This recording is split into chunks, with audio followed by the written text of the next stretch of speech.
ایک سوال یہ کیا جاتا ہے کہ فقہ کو ماننا کیوں ضروری ہے؟ کیونکہ قرآن حدیث میں کہیں بھی فقہ کو ماننے کا حکم نہیں دیا گیا۔ لوگ کہتے ہیں جی آپ قرآن سے ثابت کرو کہ فقہ کو ماننا چاہیے، تو قرآن میں تو کہیں نہیں ہے، حدیث میں تو کہیں نہیں ہے فقہ کو مانو، تو پھر ہم کیوں مانیں؟ جواب ذہن نشین فرما لیں کہ خدا کی بات کا نام قرآن ہے، مصطفیٰ کی بات کا نام حدیث ہے صلی اللہ علیہ وسلم، اور فقہا کی بات کا نام فقہ ہے۔ تو خدا کی بات کا نام قرآن جل جلالہ، مصطفیٰ کی بات کا نام حدیث صلی اللہ علیہ وسلم، اور فقہا کی بات کا نام فقہ رحمہم اللہ تعالی۔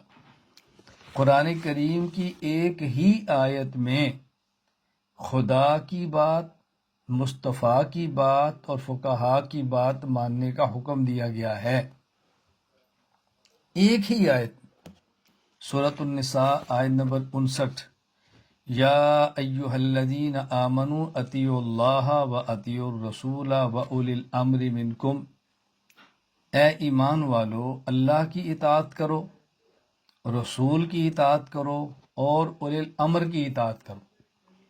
اللہ کی اطاعت کرنے کا معنی کہ خدا کی بات مانو، رسول کی اطاعت کا معنی کہ مصطفیٰ کی بات مانو رسول اللہ صلی اللہ علیہ وسلم، اور اولی الامر کی اطاعت کا معنی اولی الامر کی بات مانو۔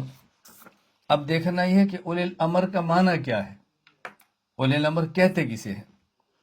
چنانچہ امام ابو محمد عبد الرحمن بن محمد بن ادریس بن المنذر حنظلی الرازی رحمہ اللہ تعالی، وفات 327 ہجری، تفسیر ابن ابی حاتم سورۃ النساء کی یہی آیت نمبر 59 کے تحت فرماتے ہیں، عن ابن عباس رضی اللہ تعالیٰ عنہما قولہ وَأُولِي الْأَمْرِ مِنْكُمْ یعنی اہل الفقہ والدین۔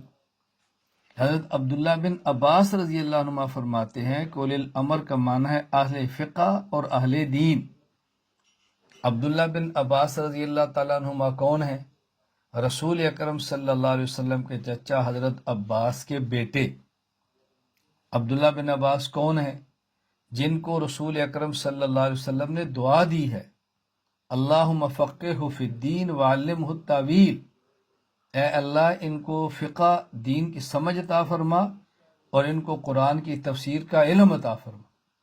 صحابہ کرام میں سے حضرت عبداللہ بن عباس رضی اللہ عنہما وہ جلیل القدر صحابی ہیں کہ جن کو مفسر قرآن کہا جاتا ہے۔ تو صحابی فرما رہے ہیں کہ اس کا معنی اہل الفقہ والدین ہے۔ اور یہ بات بھی ذہن نشین فرما لیں کہ جب قرآن کریم کی آیت کی تفسیر کوئی صحابی کرے تو اس کی حیثیت کیا ہوتی ہے؟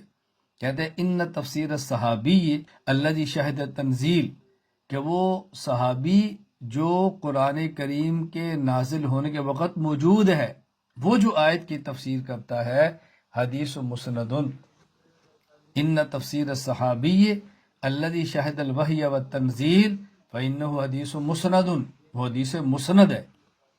تو صحابی فرما رہے اولی الامر کا معنی فقہا ہے۔